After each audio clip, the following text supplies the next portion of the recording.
औज़ुबिल्लाहिमिनश्शैतानिर्रजीम बिस्मिल्लाहिर्रहमानिर्रहीम।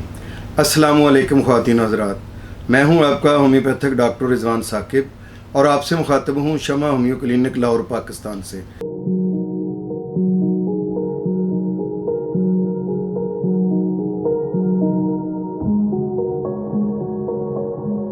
आइए आज बात करते हैं क्रोन डिज़ीज़ के हवाले से। ये क्रोन डिज़ीज़ क्या चीज़ है? ये IBD की एक किस्म है।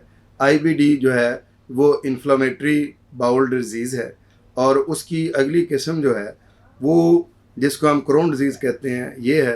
और ये एक इंतहाई ख़तरनाक मर्ज़ है जो इसको हम प्री कैंसर भी कह सकते हैं। इसमें क्या होता है? इसमें यह है कि हमारा जितना भी निज़ाम का जो ट्रैक है उसमें हमारी माउथ है, उसमें हमारी इसोफेगस है, हमारा स्टमक है, उसमें लार्ज इंटेस्टाइन है, स्मॉल इंटेस्टाइन है, कोलोन, एनस, ये वो सारे जो चीज़ें हैं वो इसमें शामिल होती हैं। तो इनके अंदर इन्फेक्शन पैदा हो जाता है शदीद किस्म का।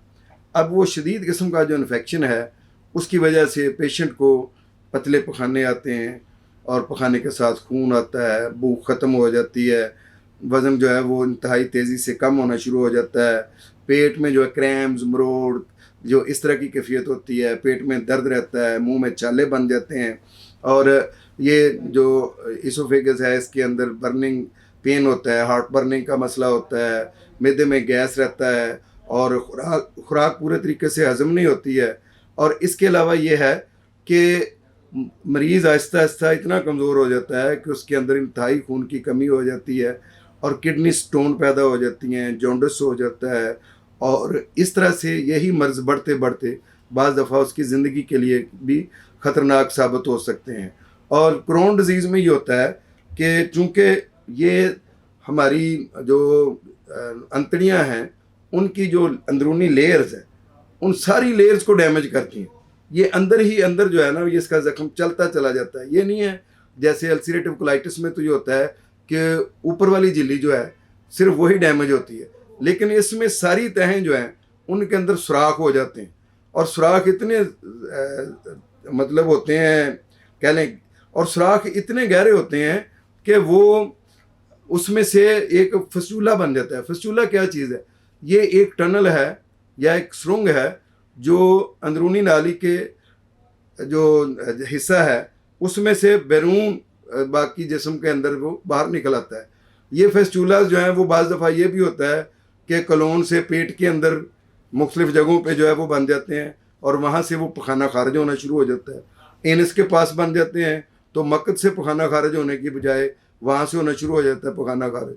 और बाज़ दफ़ा ये फेस्टूला जो है वो कलोन से या बड़ी आंत से जो है वो वजाइना की तरफ आ जाता है, बन जाता है। तो वजाइना में से जो है स्टूल खारिज होना शुरू हो जाता है। इसी तरीके से यूरिनरी ट्रैक से स्टूल का खारिज होना शुरू हो जाता है। और बाज़ औक़ात तो ये होता है कि ये फचूला जिस्म के मुख्तलिफ़ हिस्सों में बनना शुरू हो जाते हैं और क्रोन डिज़ीज़ की वजह से स्किन भी ख़राब हो जाती है, बाल ख़राब हो जाते हैं, वज़न कम हो जाता है। और फेस्टूला के अलावा यह है कि वहाँ पे स्ट्रक्चर बन जाते हैं, यानी आप अंतड़ियाँ आपस में जुड़ जाती है किस मुख्तलिफ़ जगहों से। जब वो जुड़ जाती हैं तो वहाँ पे एक ऑब्स्ट्रक्शन पैदा हो जाती है, रुकावट आ जाती है। रुकावट आने की वजह से बाज़ औक़ात वो जो होती है वहाँ से आंत होती है वो फट भी सकती है और अगर खुदा न खास्ता आंत फट जाए तो उसके बाद मरीज़ के लिए बचना मुश्किल होता है। तो ये वो सारी चीज़ें हैं जो क्रोन डिज़ीज़ में होती हैं। तो क्रोन डिज़ीज़ का क्या होम्योपैथी में इलाज मौजूद है और ये क्यों होती है क्रोन डिज़ीज़ जो है, इसके बारे में हम अगली वीडियो में बताएंगे कि क्रोन डिज़ीज़ के काजेज़ क्या हैं और इसका होम्योपैथिक ट्रीटमेंट क्या है। बहुत शुक्रिया। अल्लाह हाफ़िज़। अस्सलामु अलैकुम।